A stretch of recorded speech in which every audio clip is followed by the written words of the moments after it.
You are tuned in to the Homies Overtime. We thank you for rocking with us each and every week, Friday night. Thank you. Hit that subscribe, that like, that share. Get those algorithms going. Let's get hype, as G says here. Big G, Tape Boy, what's going on? It's cracking with you, Dirt, man. I'm chilling, man. We're ready here to do another Overtime podcast. It's been a lot of fleecing, a lot of things going on out in them streets, man. I got co-hosts on other networks talking to live chat, talking crazy to them, talking about they want a street fight like Kimbo Slice. Tate telling me that boy young as a dog. It's a lot going on out in these streets right now, man. So, but I'm happy to be here on Overtime. Your pre-wedding Overtime. Congratulations if I haven't told you, man. Pre-wedding Overtime. Congratulations, man. Congratulations, bro. The last one without the jewelry. Facts. Sometimes you get jewelry, you don't even put it on, man. I mean, I ain't got mine on either, bro. I understand. if we going somewhere, like, got to dress up and go there as a couple, I'll throw it on. But around daily, that joker sit in the jewelry box. But it don't mean no less. But as far as me, man, B-Dirt, man, it's great to be here. Thanks for taking your turn and hosting this thing, man. Talk about a lot of interesting stuff. No. I'm taking Pay's turn at hosting this thing. I took my turn 2 weeks ago. Oh, okay. Well, thanks. Big G did it last week. I did the week before. I do it this week. Well, I ain't doing it next week, though. You guys always got me mixed up. I just know I don't have to do it. And I appreciate that from each and every one of you, because at some point halfway through this thing, about a year and a half ago, we said, well, you three will split up to hosting. So great for me. Sometimes go ahead. I'm sorry. Hey, B-Dirt, Steelers Almighty said he pulled up looking. He said he out there pulled up looking for punishment. Punishment. I'm telling you, it's going to be some beef over there, man. Punishment. You better chill out. I hope you ain't in there yet, Punishment. He said he pulled up with eyeballs looking. Let's see if we can get a simulcast thing going, man. Some pay-per-view. Steelers Almighty, the Know-It-Alls channel, man. I mean, I know what Big B working with. Seeing him, talk to him. Know he used to play pro football, punt. I don't know what you like, man. If you like the old boy from the Bordago, you might have some gangsta in you, man. But I don't know how good the real Big Pun was moving around, though. So, you know, from just the live chat with Big Pun is that he got bad habits. He's alcoholic. He's alcoholic. Those can come back to bite. But I just want to say, man, this basketball game is on. I love the play-in, man. I'm sure we'll get into it. The play-in is good for basketball. I like to say, man, I love doing the NBA Central Division Showdown, man, with the homies B. Foss and June from the Detroit Pistons, Bleachers and Speakers podcast, and they do the Detroit Lions. Bleachers and Speakers is the channel. The podcast for basketball is the post-game podcast, and Bleachers and Speakers is the Lions podcast. Also paid in Chicago homies, man. The homies, man, Q and the guys from the Frustrated Chicago Sports Fan, Pay himself. Pay got a staff over there because somebody different always showing up when Pay don't make it on there either. Because just like he missed days here, he missed days there too. Hey, he was there last week. That's boo to that dude Q. That's boo to that dude Q, dog. Boo to him. Boo. He was going no wild. But shout out to the homies, Zeke and Ricky Sway for Sports Life and Hip Hop. Them bull boys on there talking last week. Past 2 weeks since Chicago got hot, man, they was talking. He talked himself into, I guess, the thing. He said, we going to bet a David Robinson. You know, I'm just trying to do my gentleman's bet with Pay. Pay didn't take it. I don't know why Pay didn't take it. You know, we usually bet $25 whenever we bet. And his boy from Sports Life and Hip Hop, check it out on Instagram and YouTube. They got some good stuff over there. But Pay didn't take it. But by the end, Ricky Smiley said, man, we can bet a David Robinson. You know, I'm yeah, that was on what? On what? On the Bulls and Heat game. So I've collected already. But them boys was so hype on the Bulls, man. I mean, it's funny. And Pay called it a nifty. I've heard it called it a nifty 50 before, but I said where we from, Big G, they call that thing a half man. So go ahead, go ahead and run me that half man when the Heat smoked the Bulls. Now the Bulls are home. They were seeing red and everything. Now them boys has been quiet the past couple of days, so all things are back to normal. So shout out to the basketball folks at FFSN, man. NFL67 said, be there. What you got going on next week? He said, nah, congrats. I heard you outkicked your coverage. Kicked it right through the end zone, the upright, the stands. It was fantastic. Yeah, he got on some of his back in the day Jason Tucker. Not current Jason Tucker. If you get a chance to outkick your coverage, I highly suggest it. It's a lot of fun. Oh, I think everybody on this show has. and listen, also very understanding woman. And one of the things I'll point to about that is Thursday, we're breaking off to have a draft party. She's gonna go do something else with her girl friends and whatnot. We're gonna have a draft party, and we're gonna go live from the draft party. And then at the hotel, we have a venue and a hotel. We got a hotel room at the hotel just to set up podcasts so we can all go in and go live from the hotel and talk about what our thoughts are on a Friday. Talk about what our thoughts are on Saturday on the draft before you guys come to the venue. You can jump on and talk about the afternoon draft if you want to. We can hit it up on Sunday if we want. Like we're doing things. So I'm hitting it up that way. Hit it up that way. But yeah, no, it's very cool. I'm looking forward to it. It's gonna be a great time. But now we got a lot to get into, man. We done wasted the first 7 minutes, and we got to talk about a lot of stuff. April is one of my favorite months in the sports calendar. I do like, the playoffs and the bowl games and the stuff like that. For football, probably a little bit more. But then in that September when NFL and college starts picking up, I like that one. And then I like April. April, we got NHL playoffs, we got NBA playoffs, we got the NFL draft. And now we got college football transfer portal. Who knew? But the first thing I want to talk about, we've been talking about the NFL. I want to stay on the NFL here. I want to know who you think risers and fallers are. We alluded to it at the end of the first show. Who do you have as somebody that you think is going to rise and get picked maybe ahead of where the media and everybody is saying that they're going to, and who's going to fall as far as where they're projected to go in the draft? And then lastly, somebody you think is going to be a sneaky good player in those latter rounds. Like, who could you pick up in that, maybe at least third, fourth, fifth, sixth, preferably, that could be a pro starter? Big G, I'll kick it over to you first, man. Who you got as your risers and fallers first? So I'm going to go fallers first. Okay. I think that Ted McMullen is one of the biggest fallers in the draft, wide receiver out of Arizona. And what do you think that reasoning is?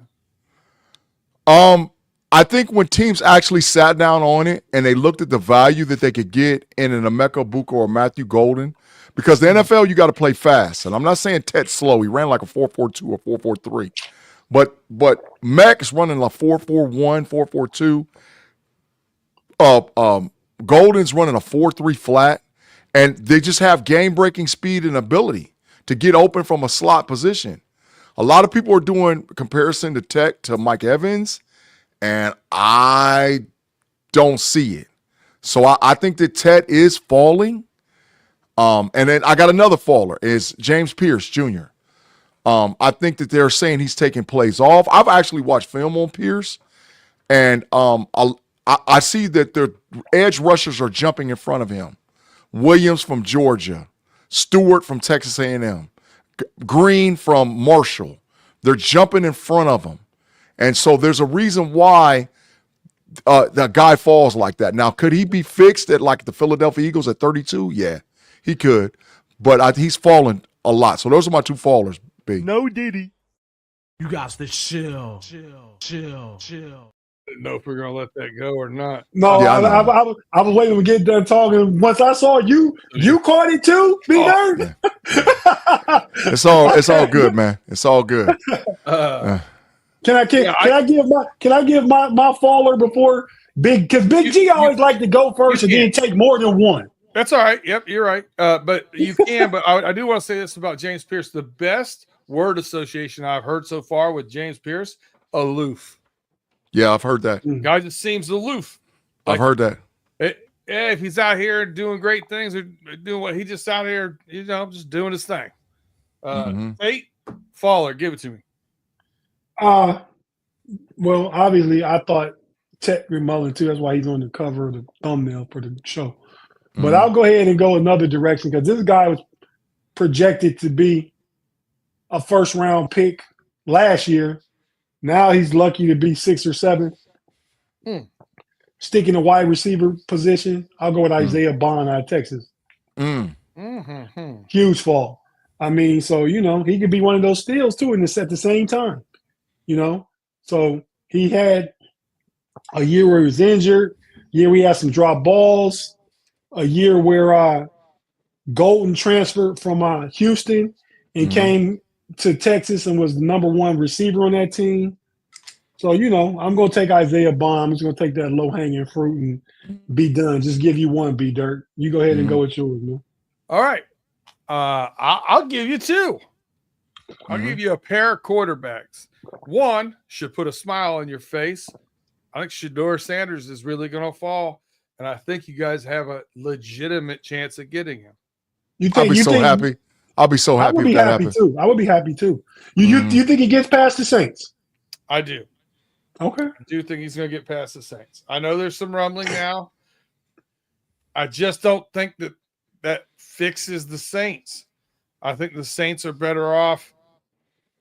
I think you get a better quarterback next year if you pick 24 than you do at 9 this year. Just my thoughts.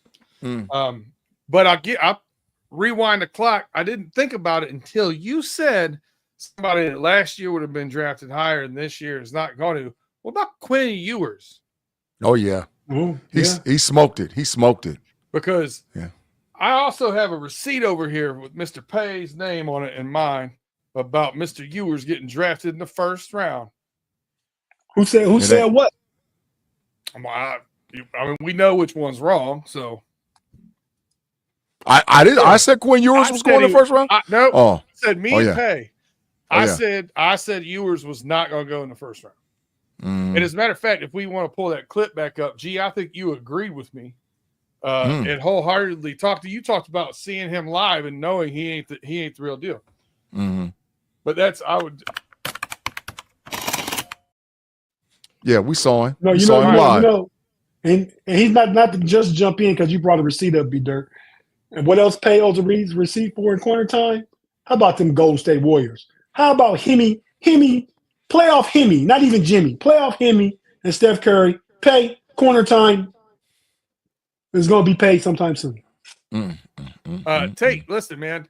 In lieu of letting Big G run off 2 or 3 risers, I'm going to let you go ahead and go first here. You give me who your riser is coming up, the rising stock in this year's draft class. Thanks, man, because Big G will definitely run off as many as he can think of. Facts. Sure will. So, ain't no shame in my game. I'm going to say a riser is, man. And, I mean, he's right because he was hurt during the season and stuff like that. I'm going to stick at that running back position. I know Big G said 10 running backs would go in the first 66. Him and Claude got something on that. Still the possibilities, but I think this guy's risen up from what I would have thought was a 6th or 7th round pick to a 3rd round pick. And I'm going to go with Tootin out of Virginia Tech, running back. Tootin. Yeah. Absolutely. I like him coming up the board. Not bad. Big G, whose stock is rising most for you right now in the upcoming NFL draft next week? So when I look at it, I got to look at who could sneak in the top 15.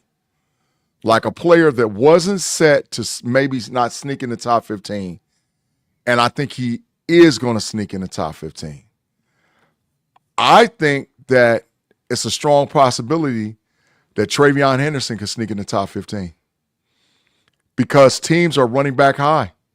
Teams are on a running back. I'm telling you guys, everything I'm hearing everywhere is how people are going to follow the model of the Detroit Lions, of the Philadelphia Eagles, of not caring who people think that they should select, but getting a guy who's a difference maker and a game breaker.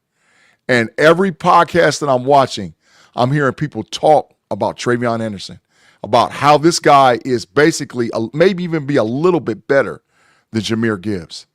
And so if you're saying this kid's a little bit better than Jahmyr Gibbs, somebody's going to take a swing for the fences. And I think Trey, I mean, it might not happen, but I wouldn't be shocked if once you saw Ashton Jeanty go off the board. I think the Cowboys would be foolish not to draft Omarion Hampton at 12. And so Jeanty, I say he's going to the Raiders. Omarion Hampton goes 12. I wouldn't be shocked if Trey's the next guy up, man, and a team takes a swing early. I would not be shocked, bro. All right. I dig it. Tate, if you watched the show yesterday, you're going to know who I'm going to say. This is a guy that probably wasn't on a lot of boards, pre-combine, pro days and stuff like that until people started doing a little bit more research. It's not just research because of the numbers he's putting up at pro days or something like that, but it's really getting into watching that all 22, getting into that film room. Mm-hmm. And as we've talked about, you look at positions and body types and things of that nature, and true 3-4 edge rushers in this draft. I mean, there's a handful of them. They're pretty darn good.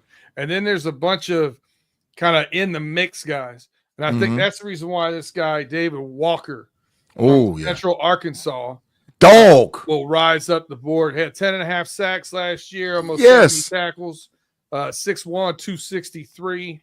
I think he hits that prototypical 3-4 edge and could probably bulk up and play a 4-3 edge because he's kind of in between. So I think you're going to get a high motor guy there that could get you some production, especially on rush downs early in his career. Mm-hmm. I love that kid. Late third or mid fourth. I love that kid. That high. Yeah, so University of Central Arkansas several years back was an NAIA school. Now I think they're an NCAA Division I AA school, but this kid could have easily jumped from a D1 AA to a D1 and been productive. So I love that kid, man. I think he's if we were in the market for an edge, gotta go get him. And that's where your scouting department comes into play as far as your organizations are concerned. Good scouting departments will find jewels like B Dirt just said. They will find guys that at the next level they hit. Right. That's a sneak pick. That's a Patriots of the past pick.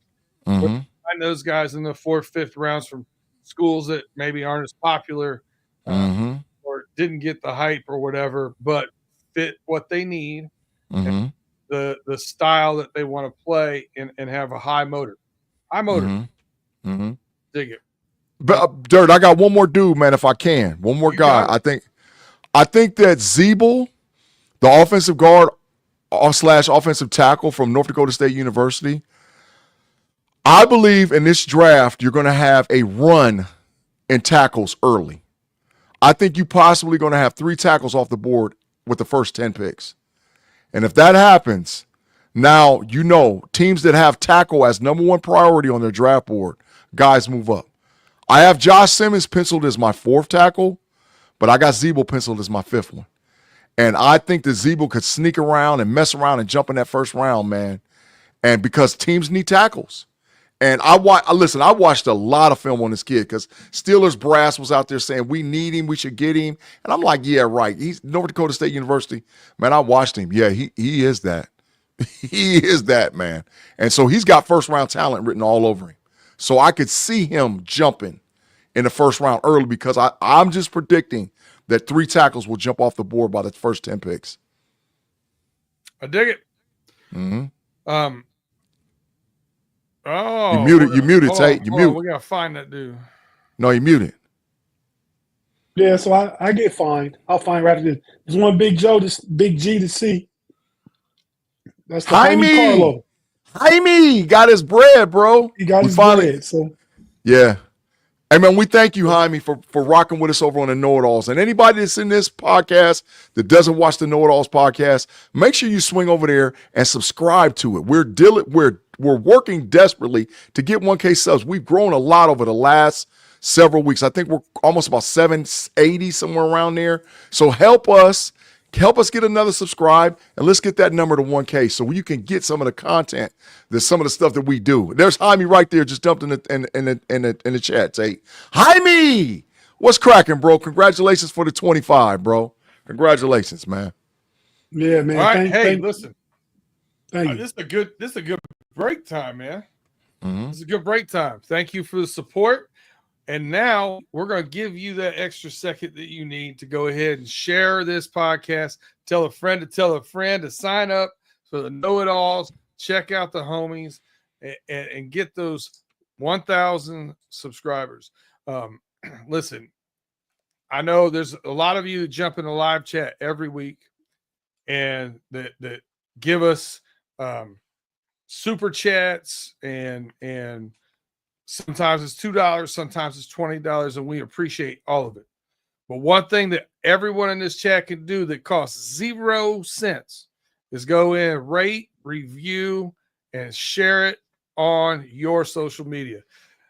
That costs nothing and does volumes for us. So we appreciate you guys rocking with us. And we'll be right back after some messages from our sponsors.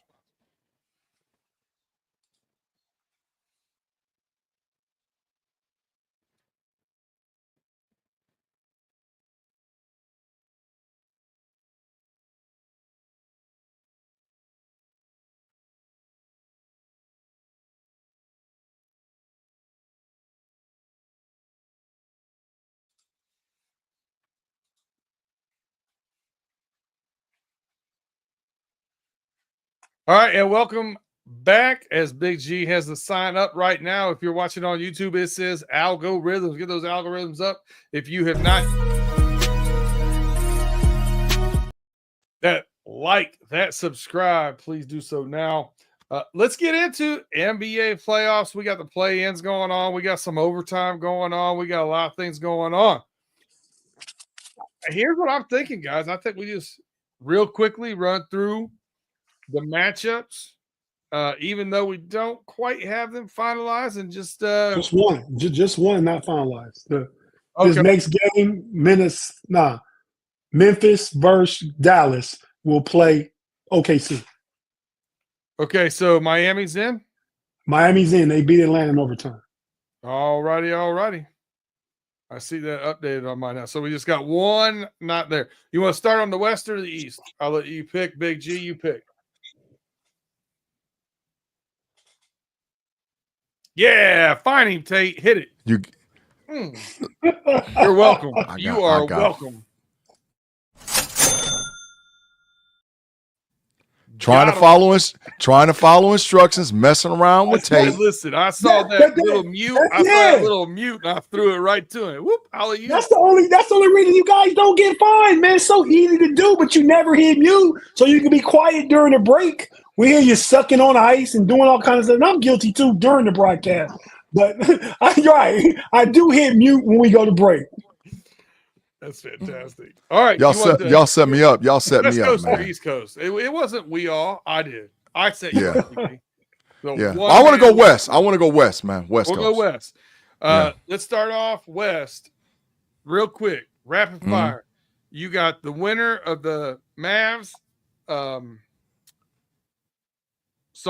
Mavs, Grizzlies. Or do you have OKC? OKC in 5. All right. Get them out of here. 8.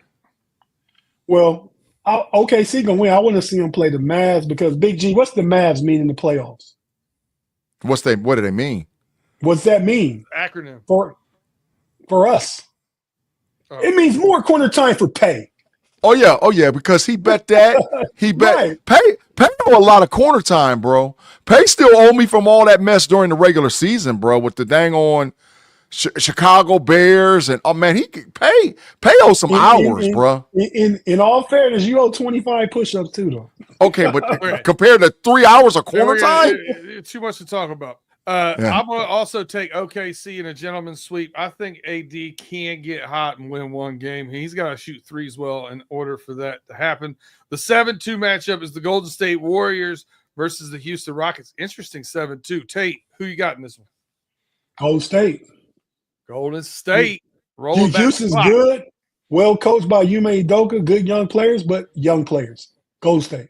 Big G. Give me the Rockets in 7. I like the Rockets in 7.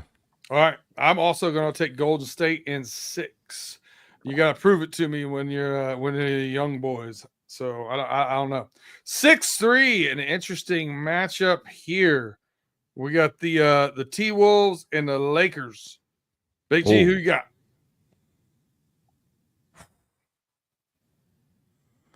Man, let me get the T-Wolves, man.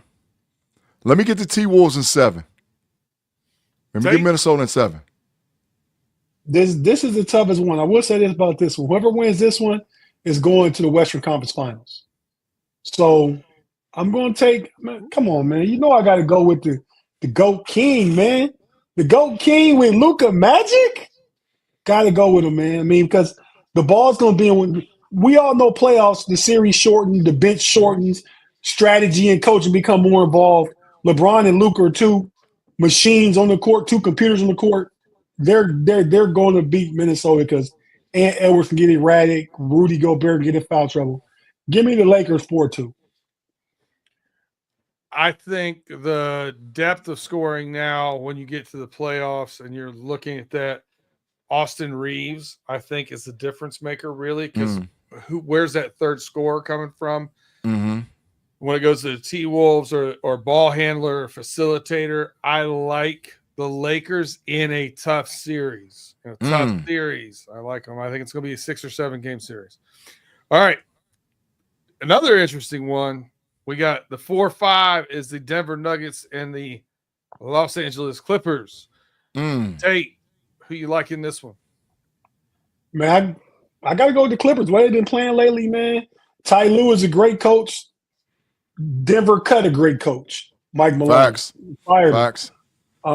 So yeah, I think the Clippers get this one. I think Zubac can not stop Joker. Nobody can stop Joker, but he can body Joker, can rebound with Joker. And if Harden and Kawhi Leonard, which playoffs time, at least for Kawhi Leonard, the past 5-6 years hasn't been his time. Harden never really playoffs is his time, but I think those guys will come through in this series. Give me the Nuggets, and this one could go 7. Give me the Clippers in 7. Clippers in 7. All right, Big G, who you got? I like the Nuggets in 6, man. In my opinion, even though I know Shea is going to win the MVP, Joker had one of the best seasons you will ever see out of a player. Joker's really that dude, bro. But I don't think they can make a run for the chip. I just think that they can get one playoff round win, and then they're going to evaluate whether or not they're going to break the team up or not. And it's a shame that they got rid of that coach, man, because it's ridiculous. It's a shame. They should have never got rid of Coach Malone. Never. Bad move. I really want to say, this. I think this is the Clippers to lose, because of the instability of the franchise, not the team, the franchise. But when you got Joker, you got a chance. That's facts. Kawhi is playing as good as I've seen him play in 4 years.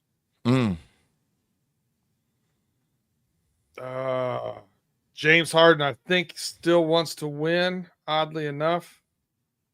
I'm going to take the Clippers in a tight one. I'm going to take the Clippers in 6. Got it. Makes sense.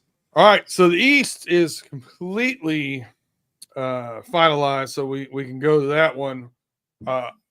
We'll start off with our resident Cavs, longtime Cavs fan. I'm gonna take your Knicks into account here. Longtime Cavs fan. No, not long. Not Mr. long. Mr. Tate is the long time. Oh yeah, fan. That's facts. Do the Heat have a chance against your Cavs, Tate? Come on, man. I probably would have less liked to see Orlando out of the teams that were in the play-in. They go to Boston. The Heat are tough. The Heat are well coached. But no, I still got the Cavs in 5. I wanted to see the Bulls so we could sweep them. But when they started talking, I had to bet on the Rockets. I had to go against the Bulls. But I was rooting for the Bulls because they were a Central Division team until all them Chicago Yappers got going. But, yeah, Cavs in 5, man, against the Heat. Big G already got the sign up. Oh, no. Hell no. Hell no. Get him Y'all out of done here. up and done it. Get him out of here. 5, maybe even 4. Might be a sweep. Get him out. There ain't no way in the world. At least 5. I also have the Cleveland Cavaliers. I would not be surprised if the Heat can get 2 home games. But I do. It's a 5 or 6 games, and I don't think it's close. When you look at the point differential, I think it'll be a wide gap. 7-2 matchup. Styles make fights. This is an interesting one. Orlando Magic go to Boston Celtics. Oh, that 7-2 matchup. G, what you think about that? Man, this one's going 7. Man, I'm telling you, this one's going 7. Orlando is a matchup nightmare for the Boston Celtics. They are a matchup nightmare. Now, Zingy Pingy, Kristaps Porzingis has been playing well over the last week or 2. He has been. But, man, that big boy down there in Orlando is a dog. Banchero, he's a nightmare. And I like the way that the Orlando Magic guards have improved. Suggs and Cole Anthony, man, they out there playing, man. So, and Boston's strength is how they play on the perimeter. They can switch everything and switch and pop, switch and shoot threes. I got Boston at 7, but it's going to be a dogfight, bro. It is going to be a dogfight. All right. Tate, you also got the Celtics here. Or you think Orlando's got a chance? Orlando can win a game, maybe 2, just because they're tough and physical. But it'll come down to shooting. Boston can shoot. Orlando can't. So when Boston hit 16, 18 threes in the game, Orlando's around 6 or 7, that's going to be the difference. And that can happen any game of the series. So, yeah, give me Boston in 5. I'll say 5. I have a similar take as you, Tate. I have Boston in 6, and the reason why, I think Orlando will win 1 game at home, and Boston will lose 1 game because they get cold from 3.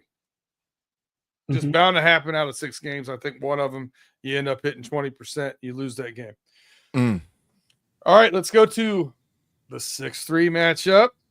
The East is tough, man. Big G's ex-wife, the New York Knicks, Yeah. are playing the 6-seeded Detroit Pistons. G, what you got? Dogfight. Detroit is so young, they don't know any better. And they're tough. They're tough, man. They're grimy. They want to fight. They want to be in a physical game. They want confrontation. That's what the way the Knicks want to play, right? So it's going to come down to Brunson and Cunningham. That's what it's going to. Cat is a factor, but it's going to come down to Brunson and Cunningham. And, whichever one of those dudes get hot, they win the series. I got the Knicks, man, but it's going 7. It's going 7, man. They're going to fight. Detroit is going to fight them boys. All right, Tate. Did you see Shaq took the Pistons and everybody laughed at him? Are you also you thinking maybe the Pistons have a chance, or are you taking the Knicks? Man, I'm telling you, the Knicks been overrated all year, man. The Pistons are going to win. The Pistons are, I believe, 3-1 in the season series. Facts. New York's defense is not that good. Detroit's defense is, because the second place coach of the year, who was coach of the Cleveland Cavaliers last year, who had them win like 48, 49 games last year, helped turn them around. J.B. Bickerstaff and changed the culture, is now in Detroit, has taken a 14-win team last year and won, I believe, 44 games, like 30 more games this year than last year. And like I said, if it wasn't for – and if JB hadn't coached the Cavs last year, he would be coach of the year this year. But the fact that the Cavs' new coach won 65 games and he left, I mean, you got to give it to Kenny Atkinson, but JB gonna have them boys ready. Cade Cunningham is a monster. He's a whole monster. And Isaiah Stewart and the kid Duran in the middle, The boys, the Pistons come to fight like old school Pistons. Like you expect certain brands from certain cities and certain franchises and certain fans. Like you go to Philly, you know you're in for a fight. You know the fans go boo you. They're gonna throw batteries at Santa Claus and everything else, right? Or that's the Browns. The Bengals were throwing batteries, snowballs at Santa in Philly. Yeah, so give me the Pistons. Be there. No, that's your squad. So I'm rooting for them. And because I do the weekly pod with the homies, June and B. Foss from the Bleachers and Speakers post-game Piston podcast. Yeah, I'm rooting for them guys too, man. So go Pistons. Guys all made good points. My point is based on this.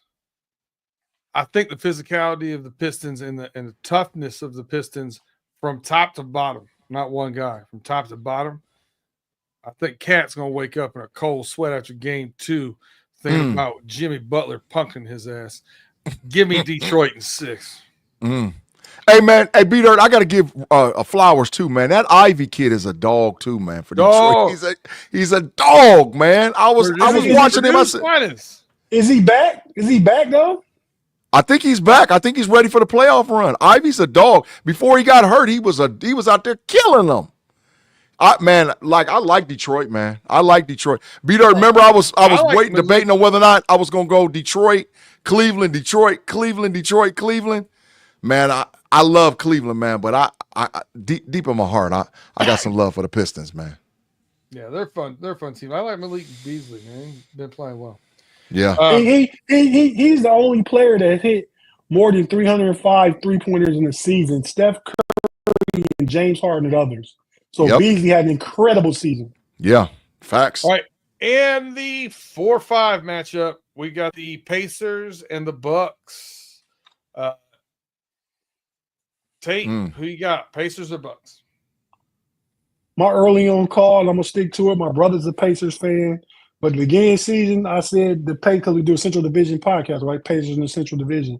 Every team in Central Division outside Pace, Chicago Bulls made the playoffs. And they had a chance. But, yeah, the Pacers, I said at the beginning of the year, first 2 weeks of the season, we started the first show. Pacers would be the team to regress from where they were last year. You know, so they won one more game this year on the win column. They made the Eastern Conference Finals last year. Giannis was hurt last year in the playoffs. The Pacers beat them. Dame is out right now. If the Milwaukee Bucks extend their playoff run, he can come back. But right now, I got Giannis on a mission, winning this thing by himself against the Pacers. Bucks in 6. Oh. All right, Big G, what you think? I think this one's going 7. And I think Indiana's gonna get hot, bro. I like the Pacers, man. Give me the Pacers in 7. Without Dame, I don't think they can do it, man. Without Dame, they can. Giannis is a great player, but without Dame, I don't think so. Give me the Pacers. Tim said he might be, but man, he's still out there hobbling a little bit. You know, so I like when the Pacers play fast. I know that Milwaukee's going to get physical with them, but when the Pacers play fast, the Pacers trying to hit you for 150. they trying to get 150 out you, man. Hey, B. Dirk, can we get receipts and track? Just write down who picked what for the playoffs. You got it. Okay. So just a comment to you, B. Dirk. Oh, yeah. FYI, Dart to Saints because his college OC brother of head coach Kellen Moore. But I didn't sat at. Oh, I thought it said FYI Dirt. It says Dart. My bad. Yeah. Okay. He said Jackson Dart to the Saints. Go to the Saints. I heard that too. I agree because of his connection to Kellen Moore. I agree. So most of the time, I keep bias and I keep what I want to pick out of picks. I normally pick what I think is going to happen. I'm able to separate that pretty well. But in the Eastern Conference, there are 2 picks that I want, and that was the Detroit Pistons. And the second one is the Pacers are just a lot more fun to watch than the Bucks. They are, man. I'm rooting for the Pacers to win. Mm-hmm. So give me the Pacers. Give me the Pacers. 7. I can see why you guys picked that, but the playoffs in NBA are about stars. Giannis is the biggest star in that series, the best player, probably still in the division. So that's why I picked the Bucks. And I think I agree, but I want to boo them because they're no fun to watch. Boo. Boo, get out of here. Junk. Mm. And that brings us to our second break. We will get those picks together. I think too, also in the comments, I can go back up there. I believe Pay already put his in the chat. So He did. I can grab his comments off of that as well. Yeah, where's it at? It's at the very top. beginning. So At the very top. I'll be able to get it when we The run very top? Mm-hmm. first thing before anybody else said anything. Mm-hmm. Okay. But yeah, we'll take a quick break here. Our second and final break.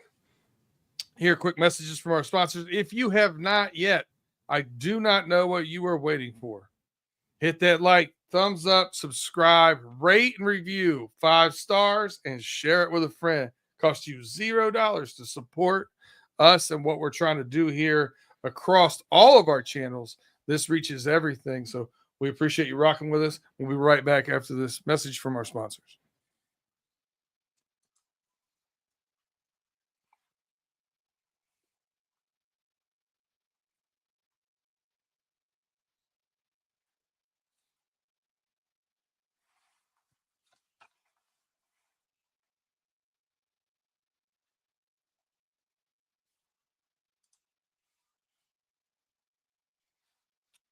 And you are officially back with the homies overtime. We went through the first round of the NBA playoffs. You want to read Pay's picks real quick while I pull them up?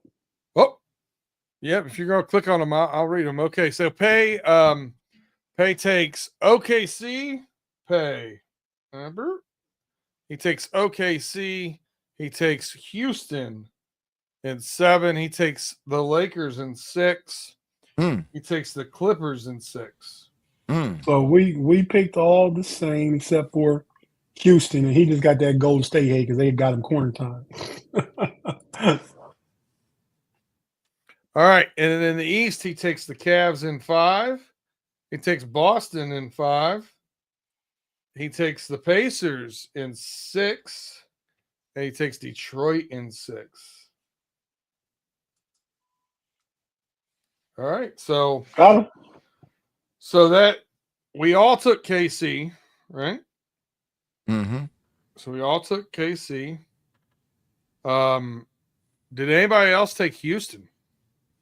I took the Rockets. Big G and Tay. Me and you took the Warriors, B-Dirt. Well, somebody's got to win.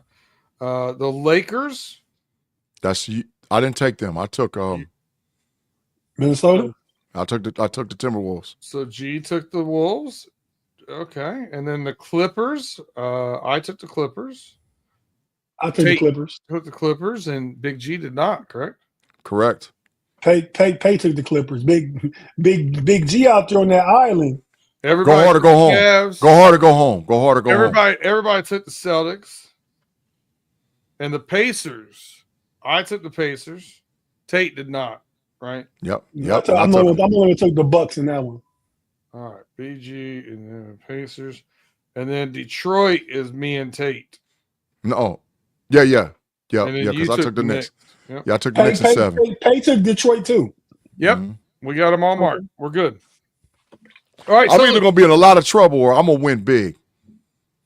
Well, most sounds like trouble. It sounds like G's takes. Mm-hmm. You know. Shout out Val Ford. Algorithms. There you go. You can dig it. All right, let's hit real quick. Just a health check, a status check, if you would, on our Major League Baseball teams. Since my team is the only one that resides in the American League, which, by the way, I spent a couple decades talking about how the American League was the better league and had the best players and the best teams. I'm going to refrain from saying that this year. That said, Detroit Tigers, after starting off getting swept by the LA Dodgers, have righted the ship and played pretty well. Officially now 12-8, 600, and sitting atop the American League Central above the Guardians. So happy about where they're at right now, especially with that 0-3 start. Go over to the National The Tigers are 12-8. Yeah, good job. Going over to the National League, everybody's team is at least 500. And the Reds have won 7 out of the last 10 in order to get there, and they are 10-10 right now. What's your take on them, Tate, so far? Of the 10 losses, I can say 6 were giveaways, 4 or 5 one-run games. They're up 9-7. They won tonight against Baltimore. They were up 9-7 last night in the top of the ninth. Pitch and change, bring in the closer, Pagan. He gives up 2 solo shots back-to-back, tie it up 9-9. They end up losing the game 13-9. Terrible. Another giveaway. So that's about 5 or 6 of the losses that are giveaways. They're playing good, not in form yet. So that 7 out of 10 should be 8 out of 10. They won today. We need to win this series against the Orioles, but we're in a good place. I mean, because Pace Cubs are ahead of the same amount of losses. So, but you're saying right now the Reds are close. They're getting closer. That curl ain't quite turned over yet, but we're getting there. Right. I think baseball, when you're struggling can't be worse than 500. So we're 500 now, 10-10. Okay. The Cubs have 9 losses. The Brewers ahead of us have 9 losses. So we're right there, right in the mix. So yeah. So I like where we're at considering. That's a good segue. So Pay's Cubs are 13-9, leading the NL Central. They have come back down to reality a little bit with 6-4 of the last 10. Pay, what do you got to say about that? All right, cool. We'll move on from that. Off to a pretty good start, though. And then the Phillies, the dreaded Phillies, we knew, listen, Big G told all of us they were going to be hot garbage this year. Bet against them. They're going to win 40 games, whatever it was. It was absurd. But the Phillies are second right now in the East at 12-8. Only 5-5 in the last 10, but playing some decent baseball. Big G, what's your take on them? Well, they started off hot as a firecracker. But you see when they had to go and play against the Atlanta Braves, who suck and is the worst team in our division, they lost that 2 out of 3, and the Cardinals just beat the brake shoes out of them too in a series. So they playing like how I thought. What helped them was that super hot start. Right now they're 12-8, and now that the Mets done jumped in front of us, I'm telling y'all, man, they in a little bit of trouble. I wouldn't be shocked if within a week or two they're sitting in the second to last place, but never behind those trash Pirates, because the Pirates is garbage. They are horrible, bro. The Pirates are 8-3. Paul Skeens is 2-1 with a 2.96 ERA. He did get roughed up a little bit, had his worst outing as a pro, but seemed to right that ship. And fun fact, half their home games so far have had less than 9,000 attendees. That's facts. That's not good. Since you brought in, the kids say. Since you brought in Paul Skeens, let me comment on the way too early Cy Young front runner, Hunter Green from Cincinnati Reds. Pitched in 4 games, pitched 27.2 innings, gave up 12 hits, 3 runs, and has a .98 earned run average right now. And to me, not the most impressive thing about his season so far. To me, the most impressive thing about his season so far was his post-game interview after the game where they had him change his glove that he's been using for 2 seasons. What a way to handle that. I thought he handled it with poise and character without giving up his stance that it was dumb. It was a little bit of a witch hunt. So he has a Nike glove and it says something about the Nike symbol in there was shining or something. Yeah, he's been using it for 2 years. Been using, Kick rocks. Facts. Total facts. All right. National Hockey League.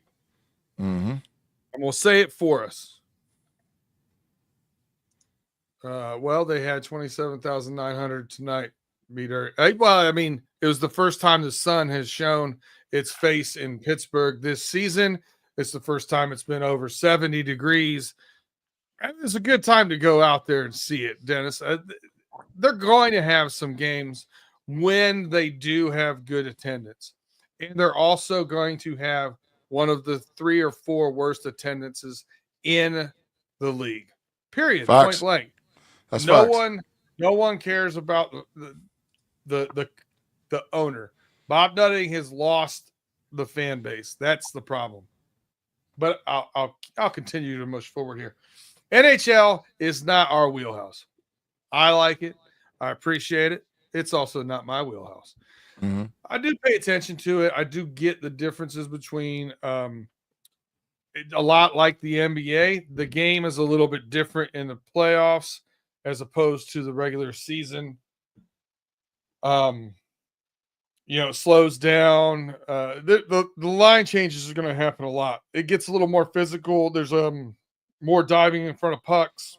Mm-hmm. There's less penalties called. And this has been a season where there's been less penalties called across the league. They really started seeing how much the power play was giving people advantages. So they've kind of ate the whistle unless it's blatant, right? Mm-hmm. So for that reason, I'm going to give you who I think is going to be in the championship, who I think is going to win the championship, and who I would put my long shot on. So the betting favorite right now is the Avalanche at plus 750. The Panthers are plus 800. The Lightning and Oilers and Hurricanes are all plus 900. Mm-hmm. It's a fun bet, getting some money in at the beginning of the NHL playoffs because there's always value in it. There's never anybody that's a huge favorite, right? Mm-hmm. Very rarely, I should say, because anything can happen in hockey. With the physicality in mind, and Tkachuk is now back and healthy for the Panthers. And I think that's a big reason why they're going to be favored in this first matchup against a team that's had a better record than them, the Lightning. Mm-hmm. I'm going to take the Panthers to get into the finals against my long shot bet. I'm going to take the Panthers to win at plus 800, but my long shot is also going to be in the finals. I'm predicting, and that's the Capitals at plus 1100. I think the Capitals, physical team, slow down the pace, and I want to put a few ducats on can Ovi get the goals record and then win one more chip and ride off into the sunset. Mm-hmm. And who doesn't want to see Ovi retire after getting this goal scoring with a chip in his hand? After the last time he won his first chip, that boy was drunk for 2 straight months. I want to see him partying all over the world. That's what I'm rooting for. Big G, you got any thoughts or comments on that, or anybody else that you want to throw in there that you like? So, believe it or not, man, I've actually started watching hockey a lot over the last 3 months. My middle daughter is a diehard hockey fan. She's been following hockey for at least 4 years. Her team is the Toronto Maple Leafs. Mm-hmm. I had to start watching the Maple Leafs with her. And I'm a Maple Leafs fan. I'm claiming them. I've never had a hockey team where I'm saying that's my squad. I'm with the Maple Leafs, man.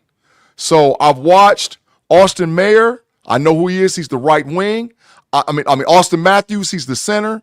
Mitch Mayer, he's the right wing player for them. They could put it together. It wasn't a 1 seed by accident. So I had to pick a long shot. I'm taking the Toronto Maple Leafs, bro. I think that the Maple Leafs can get on a run, get hot, and represent to be in the finals of the NHL, man. So go Leafs. I know the fight song. My daughter, I'm telling you, my middle daughter, she freaking loves hockey, bro. She watches it all the time. And I'm like, I didn't really have interest like that. I started watching it with her. Go Leafs. go Leafs Toronto Maple Leafs. Teams that are fun because they're fast and they're skilled, right? Mm-hmm. Will that work in the playoffs? Mm-hmm. Maybe, but they'll have to get hot and stay hot, and they need a goalie to get hot as well. Tate, anything you want to add on NHL? He got the mute, dog. The fine. Boom! Hit the Mhm. fine button. Coming with the integrity. So find myself. Say as my favorite, I'm between the Florida Panthers and the Vegas Golden Knights. I just think Ooh. Stanley Cup in Vegas would be fun, would be great. Yep. So and I got to they're watch up. them beat the Detroit Red Wings like a drum in March. So I can dig that. And by the way, I think they're plus 1250 or 1200 or somewhere around there. So The Golden Knights are on FanDuel. They're plus 500, plus 900. 900. Okay, so they're getting better odds. I think they were below the Capitals, right below the Capitals on DraftKings. Okay, well, FanDuel has the Capitals. That's why I was going to take them as my sleeper. FanDuel has the Capitals at plus 1100. Yeah, that's what they are too on DraftKings. So yeah, I'm taking the Capitals hometown. Only hockey team I've ever really kind of semi followed. Not even semi. Only team I see the scores of every day and highlights of on the local news. And I've been to like 3 Capital games, and hockey is great to be in the building. So I'm rooting for it. Like B. Dirt said about Obi, man, that's like my favorite players to win championships. Ovi and J.R. Smith. Oh yeah, that's a good call out. That's a good call out. That guy didn't wear a shirt for 30 days. Right. Quadfather, I want to reference something he said at the 10:22 mark. He said, "Nutting sucks, but if he sells the team, they will move." And I don't think fans understand that. He's talking about the Pittsburgh Pirates and owner Bob Nutting. I will combat that by saying this.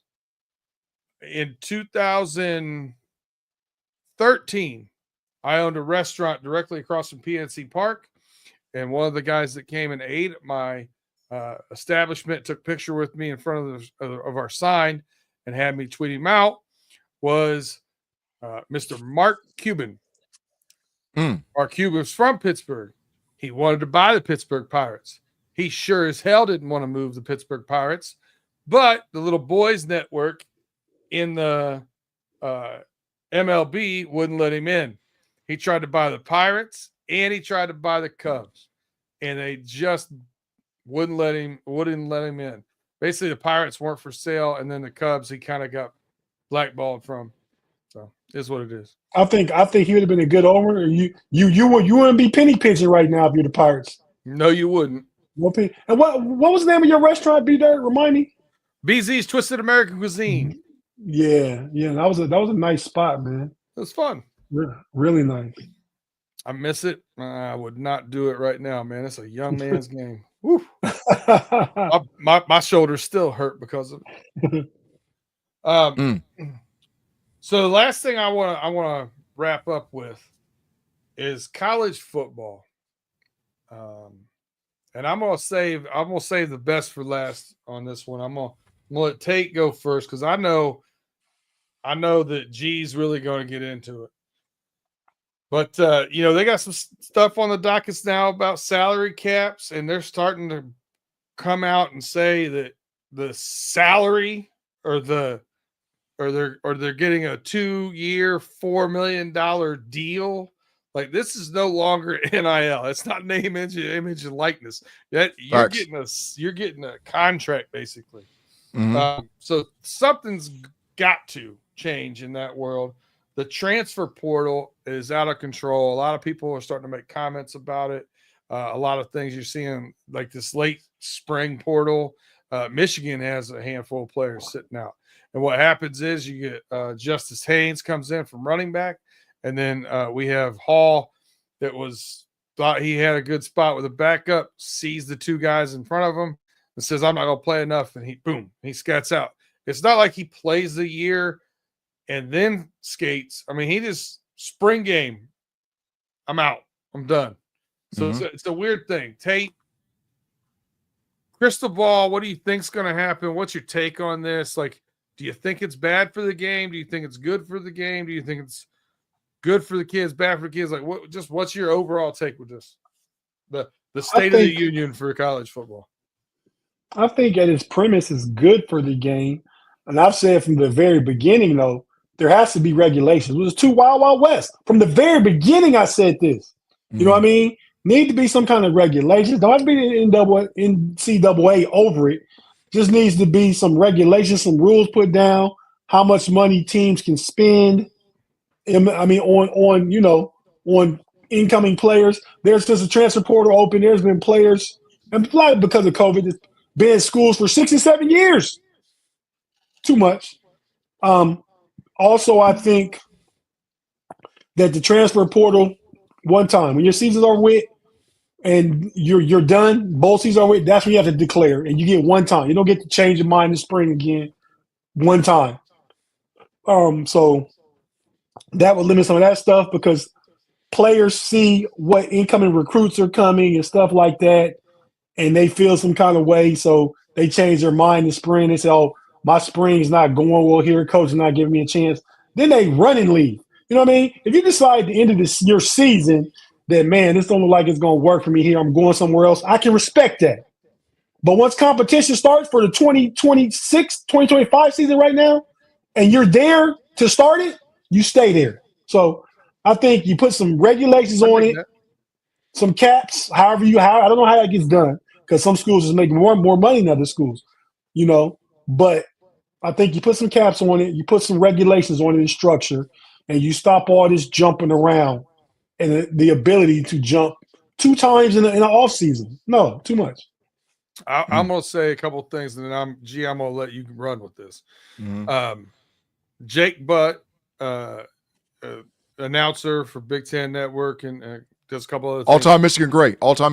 Michigan great tight end, right? Yep. Unfortunate injuries stopped his NFL career for sure. But he made a comment. He was on Locked On Wolverines last week, and he made a comment. He goes, "We're actually recording the spring game, the Michigan spring game, and playing it the following Sunday, I think it was, that it goes to air." He goes, "Between recording the game and it going to air, there's going to be 4 or 5 people that enter the portal." It's crazy to talk. Think about talk about that.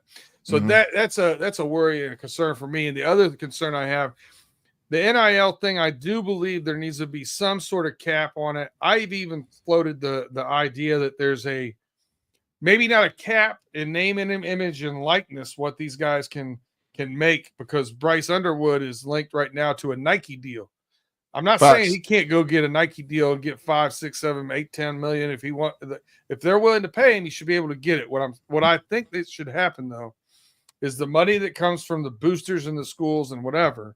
There should be some sort of trust set up for that situation, so that the cap that we're going to put on your freshman year is you get 1.5 million. Your sophomore year 2, your junior year 2.5, your senior year 3. Anything over that in your NIL or whatever it might be, that goes into a trust that you get X amount at 25, X amount at 30, and X amount at 35. Like set these kids up for long term, because you're giving an 18-year-old $10 million up front. Bad things.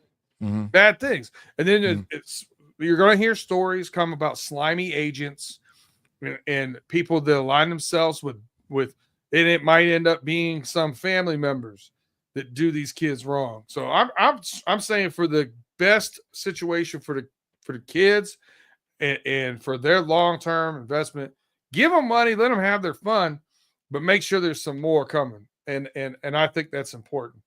Especially with these big dollar amounts that we're talking about. The problem you get with, if it just comes in contract from if you're just saying here's going to be the caps and the contracts, then that becomes from the school thing. It becomes a revenue thing and not an NIL thing, and then they all cry. Hey, B Dirt, just piggyback on what you said, man. I think that a potential regulation should be you should be able to cap a player's career college income, because become not about college. I mean, you're still going to school for freaking opportunity. Yeah, we want to put some money in your pocket, but when it's got up to the point where it's just an auction for players and you're bidding for players everywhere in a reckless type way, it becomes unfair and not fun. You know what I mean? Now, I'm okay with how it goes for Ohio State. They're one of the big brand schools, big money, alma mater and people that went to the school and stuff like that. So it works for them. But I'm about parity and fairness. And it being above the table has already made some more parity. And Big G, as I kick this over to you, I do want to say there's also been the rumblings of players right now have thought about sitting out their not just bowl games, but their playoff games as a means to negotiate. So what do you think about the State of the Union, NIL, transfer portal, and all the things we got going on? So first of all, it's the roosters coming home to roost. For years and years and years and years, college programs, especially football, was super money makers for institutions. When you start talking about blue blood programs, Michigan, Ohio State, USC, Notre Dame, Florida, Florida State, Alabama, Georgia, Tennessee, astronomical amounts of money have been made for years, right? So I will always, always, always lean on the side of the kids because there was guys like me that they gave money to. It was under the table and it was slimy, okay? And there was a lot of unregulated things that was happening. So at least now it's out in the open. So because of that is why now, in my opinion, you're seeing parity. Because what was going on for years and nobody wanted to talk about it was the SEC was paying astronomical amounts of dollars to have kids stay there. And now all of a sudden the SEC can't catch a damn cold. I promise you the SEC's not going to win a national championship next year. They're not going to do it because there's parity across the board now. And that's why now all of a sudden you're seeing these Big Ten teams, the Michigans, the Oregons, the Ohio States. Now they're the cream of the crop because the playing field has been leveled for all teams to get paid based on the merit of what the kid's worth. So I'm always going to lean on the side for the money. Now, should there be regulations? Possibly. But I don't think that the NC2A has the balls to do it because they know the moment that they start putting regulations on this, these kids are no longer collegiate athletes. These kids are now employees. You can't regulate something when someone is a student. You can regulate something when someone is an employee, and they don't want to go down that road because if they become employees, now they have unions, they have rights, and now they have leverage even more so about the money that's being paid up front and television contracts and everything else that the money gets based on the back of those players. They don't want to do that. So I believe that this is the start of the end of the NC2A. I think within the next 2 to 5 years, super conference football schools will completely separate from the NC2A and set up their own regulations based on some of the things that you guys said. They're going to have to put some level of regulation in there. So how do we do it? We get away from the NC2A and we put our own regulations in based on super conferences because that's the way we're going. Otherwise, you're not going to do it. So I'm with it, right? I'm with the fact of there's got to be regulations. And there's kids that suffered from this. I don't know if you guys remember there's a kid named Dakotas Crawford. He was 4-star, 5-star kid that was out there, thought he could get NIL money. He's then hit the transfer portal now 4 times. And he doesn't have a home yet. And this money's being blown. I don't know. I'm also a firm believer is you don't count another man's pocket. You're dead wrong for counting another man's pocket. What they earn is what they earn.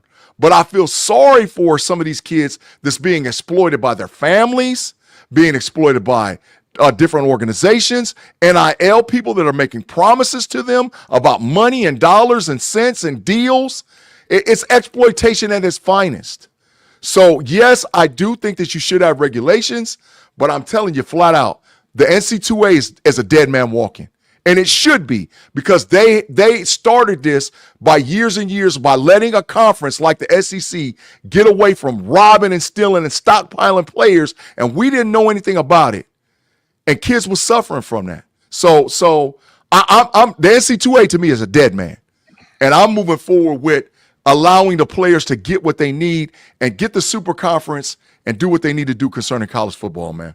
Man, I that is the most support I've ever seen in a chat from us. That was a fantastic take. I agree with them. Big G, that was your best work, man. That was cooking right there, man. I love college football, bro. I love college football with a passion. That's By the way, tomorrow, I say goodbye to the Ohio State program. I'm still going to be with them. I love them. But tomorrow, my family's got an invite. We're going to the Woody Hayes Center. It's my son-in-law's last hoorah. We're getting together as a family at the Woody Hayes Center. We're going to say goodbye to players. Yeah, I'm going to be taking a lot of pictures and talking to them. But I thank the Buckeyes we had a hell of a run, man. For the time that my son-in-law was there on campus with Ohio State and have an opportunity to carry my whole family, my son-in-laws, my daughters, my wife, one of the friends of the family, we get to actually go in there and walk through it, see coaches, see players. We'll be there tomorrow at noon, probably about 3 or 4. So I thank you, Coach Ryan Day. I thank you, the Ohio State program, for the support that you did for my son. And we finished it off with a national championship. So I love the Buckeyes. I love them till I die. And your family. And hey, and he's on to great things. Your son-in-law is. So best luck in this next chapter of his life.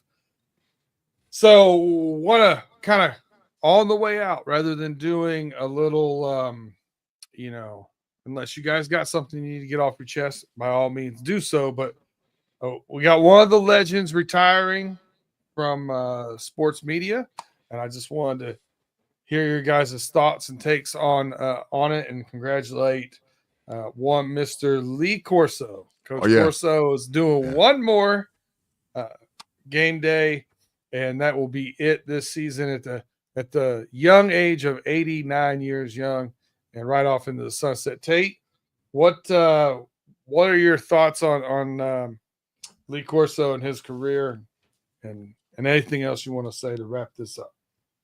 On Corso, the biggest compliment I can give him, I gave him if you read the show description.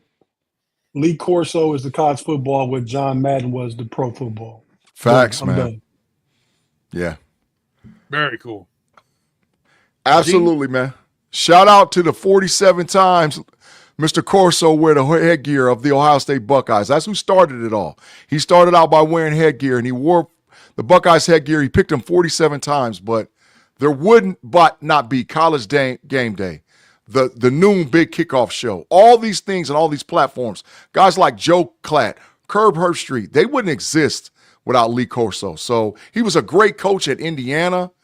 He made them serviceable. Indiana in the 80s had very good football teams. If you don't know that, you need to go back and look and see who was at the helm over there. It was Lee Corso. Very good coach at the University of Indiana, able to take it on the professional level. He carried college football for years. We're going to miss you, Coach. We're going to miss you, man, a whole lot, man. Yeah, I think everybody immediately thinks about the fun things he's done, the not so fast and the headgear and the jovial personality that he is. And that's a big part of it. That's a big part of what he has going for him and who he is. And up Tim Lyons with Super Chat. Great take, G, on the state of the NCAA and the NIL. Thank you, Tim. We appreciate you, bro. Yeah. But that's a big part of it. But to your point, G, the guy was also very knowledgeable. He broke down matchups very well. He knew so much. And still does at the ripe old age of 87, 88. Now, listen, where there's some things that, maybe he lost a step here or there. Yeah, I mean, everybody does as you age, right? But one of the things I want to shout out that College Game Day crew for, especially Reese Davis and Kirk Herbstreit, they allowed that man to age with grace. Facts. And did a incredible job of helping him, supporting him, but still letting him be himself and his personality on that show. Who is that? What's that? Who you shouting out for that? Reese Davis and Kirk Herbstreit. Oh yeah, absolutely. They carried. Oh yeah, they did. But and Desmond Howard. I just wanted to chime in right there because the guys who work with John Madden did the same thing for him. Oh, that's facts. 1,000%. And it's just a beautiful thing to see that. And then they add, Nick Saban and Pat McAfee. How's that going to change? And they immediately got it. And they immediately did the same. Like no one ever stepped on Corso's toes.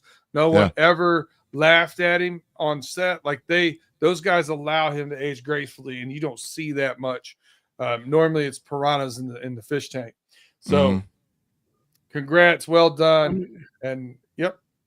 It's just the respect that he's earned over all those years. He's the OG. I mean, every group typically has an OG, right? Like a guy that he's the guy. He came before me. He showed me the way. In everything. Right now in college. Yeah, exactly. I mean, so when you think about it like that, they only did what they were supposed to do. But so shout out to them for allowing it to happen. And last but not least, shout out the live chat. Like we said, man, we're gonna be out there. Look at that know-it-alls page. We're gonna be out there next week, but it's gonna be based upon how the timing of the draft goes and some other things in personal life. I appreciate you guys rocking with us every time we do. We read as much as we can over here going on in the live chat and AFL 67. I also watch a little bit of golf. So my last congrats is Rory McIlroy. Oh, facts. 5th player all time to do the personal Grand Slam, and finally got that monkey off his back by winning the Masters. Congrats to Rory. That was a beautiful thing to see. And he tried to give it away twice, but he went back and got. What you got there? He talked about Desmond Howard, right? Yeah, I did say Desmond Howard as well. You brought Desmond Howard. Reese Davis and Kirk Herbstreit to me were the two that. And Kirk, because he sat beside Lee Corso, and it was always those two paired. And Reese more because he ran the whole, like he was the host. And then the third person I shout out was Desmond. Actually, Desmond interchanged with Joey Galloway. At one point, they had Joey Galloway out front and Desmond back, and then they flipped them. Desmond Howard went front and Joey Galloway went back. So, but Lee Corso and Kirk Herbstreit has been there from the rip. They flipped them. They went from the front to the back. Look, come on, man. No diddy, no doubt. Big G, you walked right into that one. I did, man. Completely. No diddy. You got to chill. Yeah, I got me. But I think that was a good changing of roles because Desmond's personality matched more. I mean, Joey Galloway, Ohio State all-time great. Desmond Howard, all-time Michigan great. Two things they have in common, both from Ohio. It was nice to get Herbstreit also from Ohio. And so you didn't have all Ohio State guys on the panel too. It was nice to see some back and forth during those, preview of those games. Big G, I don't know. Who you like better, Kirk Herbstreit or Joe Klatt? Oh, Joe Klatt is my number one guy. Joe Klatt. Kirk Herbstreit's okay, but I don't like how he's flip-flopped on some of his stuff. Because he was big time biased in certain ways, especially with SEC. And I'm like, dude, come on. Joe Klatt has been consistent all the way, bro, to me. So 2 things. One, I think Joe Klatt, even though they both call games and stuff, I think he sticks his neck out about his opinions a little bit more than Herbstreit does. Herbstreit plays a little more close to the vest. But I will say one thing I do like about Herbstreit now, since his son is playing for that team up north, someone, AJ Hawk and Pat McAfee hit him with that OH on the McAfee show, and he just shook his head no and didn't do it. Yeah, I saw it. Come to the dark side, my friend. Yeah. You better be careful then in Columbus, Ohio, buddy, because you're gonna catch one.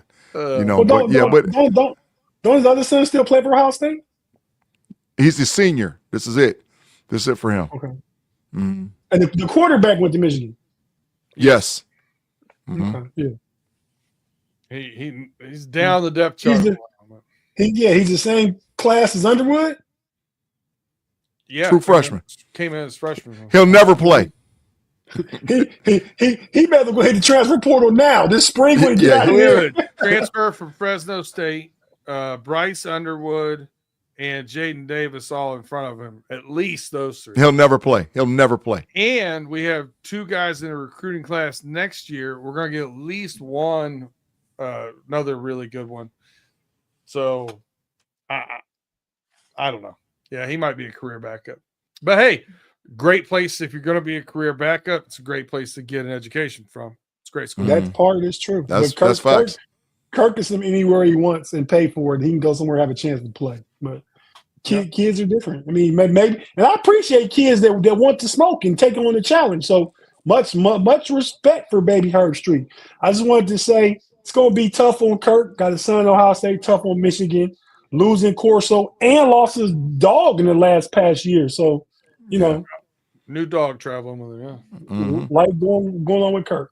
All right, well, we appreciate you guys rocking with us, as always. Like I said, next weekend will be a little bit funky for this show and for what we're going to do with the know-it-all. So stay tuned for that. Big G, any place they're going to catch you before then? Yeah, well, you know, the know-it-alls, I'll be on this Sunday. I'll be back on Steelers Almighty on Tuesday. We're going to do our final mock draft stuff that we got to set up for the week. Wednesday, swing on over to Know It Alls podcast with Smash the Gas with Curb. Curb, you ain't been on your job, but and you're a Yinzy, so we got to do that first as the Know It Alls, and then we'll move into Pump Your Brakes because we're the last show before the draft on Steel Curtain Network. So those are all the places that I'll be before, and then I'll be sort of somewhere everywhere in the podcast streets It'll be on right Thursday. With you for several of those. You doing any of the Cavs stuff coming up too? We'll do our show Monday, and I get to really let the Bulls crew be able to talk about the Miami Heat. I'm not going to let them have it. That would be a no diddy. I'm going to talk about the Heat letting the Bulls have it. How about that? AFL 67 says G. Herbstreit is great at calling games live. He is. He is. Yeah, I like Herbstreit better. But just in closing, man, real quick, I want to give a shout out. I'm going way back. Big G knows what I'm talking about. Go back to the hometown. Shout out to the homie Darnell Collins. Been working in the Lyman City school system for a lot of years. Was head football coach once. Was a principal at junior high. Moved around the city school system for a while. Played football with us. Shout out Buddha, what we call him, number 48. Was named principal of Lyman Senior High School, our high school alma mater. Was named principal today. So just want to go ahead and shout him out. Congratulations. Does a lot as I don't know how young we are now. He's a little older than me. But a lot as a young black man in the community of Lima, Ohio. I just want to shout him out and congratulate him on that gig. So shout out, homie. We appreciate you. Very cool. All right. That wraps it up for today. Thank you for sticking in there with us. Went a little bit long, but hey, man. Ooh, hanging in there, which is better. Yep.